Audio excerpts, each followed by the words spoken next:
लेने के बाद भी मारा। खून लेने के बाद अभी एक डंडा इधर पड़ा है और एक डंडा इधर पड़ा है।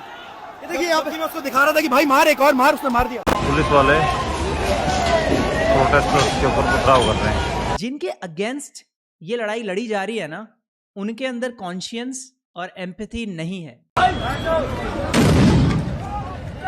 ओ भाई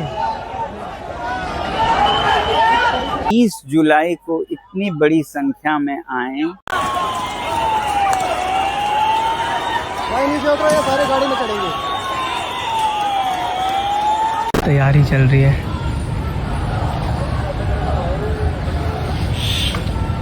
कभी सोचा है अगर एक दिन लाखों स्टूडेंट सड़कों पर आ जाए, एक एजुकेशन रिफॉर्मर अपनी जान दांव पे लगा ले और पूरा देश सिर्फ एक ही सवाल पूछे, क्या हमारा एजुकेशन सिस्टम वाकई फेयर है? ये सिर्फ एक प्रोटेस्ट की कहानी नहीं, ये भरोसे की कहानी है। एक ऐसा भरोसा कि जो कई स्टूडेंट्स के मुताबिक टूट गया, और इसी भरोसे को वापस पाने के लिए शुरू हुआ एक मूवमेंट जिसका नाम था कॉकरोच जनता पार्टी। आज हम जानेंगे ये मूवमेंट का क्या रोल रहा, सोनम वांगचुक का इसमें क्या रोल था और इस प्रोटेस्ट की लेटेस्ट सिचुएशन क्या है। कभी कभी एक आवाज़ इतनी बुलंद होती है कि उसे उठने के लिए ना माइक की ज़रूरत होती है ना ही किसी स्टेज की, और कभी कभी वही आवाज़ सिर्फ एक इंसान के खामोश बैठ जाने से पूरे देश में गूंज उठती है। 28 जून 2026 इसी दिन एजुकेशन रिफॉर्मर सोनम वांगचुक ने सीजेपी के प्रोटेस्ट को सपोर्ट करते हुए इनडेफिनिट हंगर स्ट्राइक शुरू की। ये आज अनशन का दूसरा दिन है नमक और पानी पर। यहाँ बहुत लोग जुड़े हैं, आप लोग भी जुड़ सकते हैं।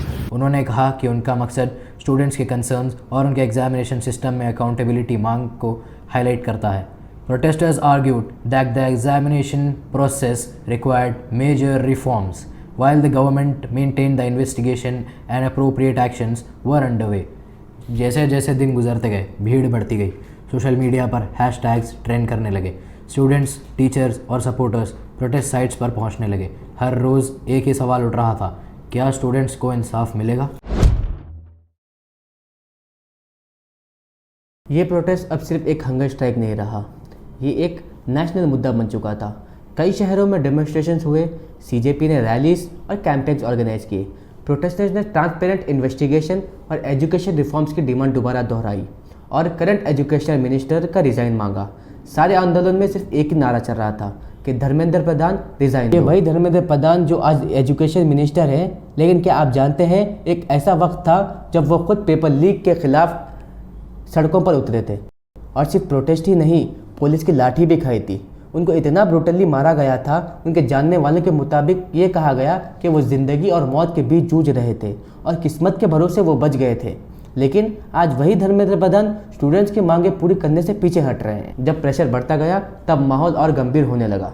दूसरी तरफ अथॉरिटीज़ ने कहा कि मैटर की इंक्वायरी चल रही है और कानूनी प्रोसेस फॉलो किए जा रहे हैं, लेकिन कोई आउटकम नज़र नहीं आया। पता है नेगेटिव रिस्पॉन्स से ज़्यादा बुरा क्या लगता है? कोई रिस्पॉन्स ना मिलना। जैसे जैसे हंगर स्ट्राइक्स लंबी होती गई, सोनम वांगचुक की हेल्थ को लेकर कंसर्न्स बढ़ने लगे। उन्हें बीच हंगर स्ट्राइक से उठाकर ले जाया गया।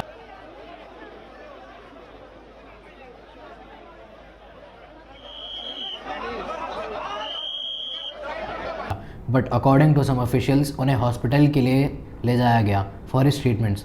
पर क्या एक्चुअली उन्हें हॉस्पिटल के लिए ट्रांसफ़र किया गया, या फिर ये कुछ सरकार की साजिश थी इस प्रोटेस्ट और इस हंगर स्ट्राइक को रोकने के लिए? इस दौरान सीजेपी ने कहा कि मूवमेंट जारी रहेगा और उनकी डिमांड्स में कोई बदलाव नहीं आया। कभी कभी एक पीसफुल आवाज़ को सुनने के बजाय उसे दबाने के लिए सारी हदें पार कर दी जाती है।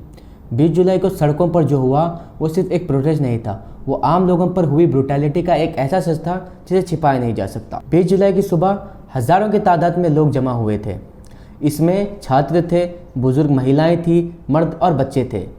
सभी लोग बिल्कुल शांति से अपनी मांग रख रहे थे, बिना किसी हिंसा के। लेकिन जैसे ही भीड़ आगे बढ़ी, अथॉरिटीज़ ने हैवी मल्टी लेयर बैरिकेड कर दी और फिर अचानक माहौल बदल गया। बिना किसी वार्निंग के टीयर गैस के गोले दागे जाने गए।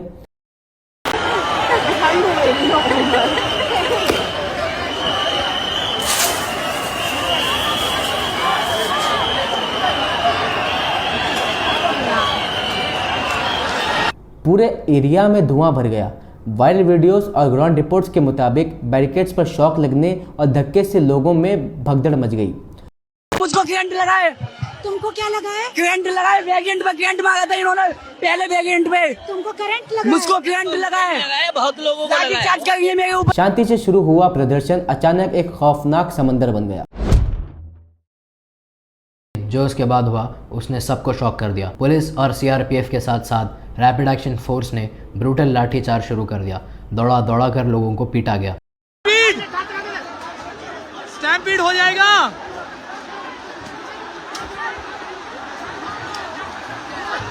ना बुजुर्ग महिलाओं की उम्रें देखी गई और ना बच्चों की चीखें सुनी गई।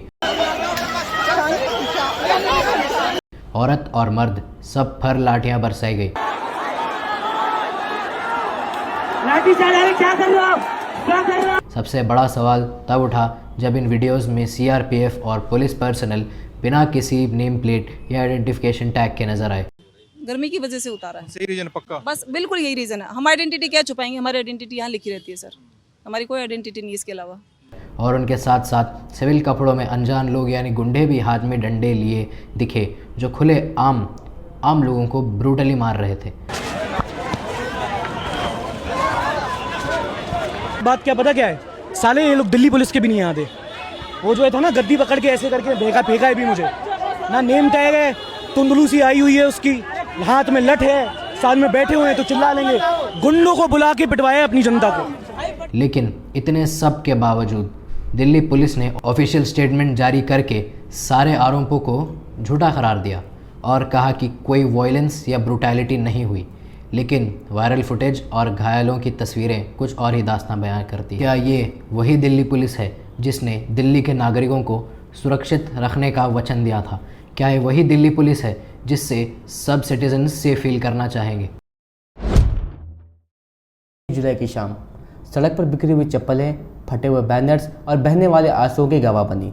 घायल लोगों को हॉस्पिटल ले जाया गया, लेकिन उनके चेहरे पर डर से ज़्यादा गम था। सवाल उठने लगे कि बिना नेम प्लेट के ड्यूटी पर कौन लोग थे और वायरल वीडियोस के सबूतों के बावजूद ब्रूटैलिटी को इनकार क्यों किया गया। The videos, if Lordship permit, we are waste our time and don't waste your time is more valuable than ours. Not interested in videos. We don't. क्या ये ब्रूटैलिटी पर कोई अकाउंटेबिलिटी तय होगी या फिर 20 जुलाई का ये सच भी बाकी घटनाओं की तरह जख्मों के रूप में दब कर रह जाएगा?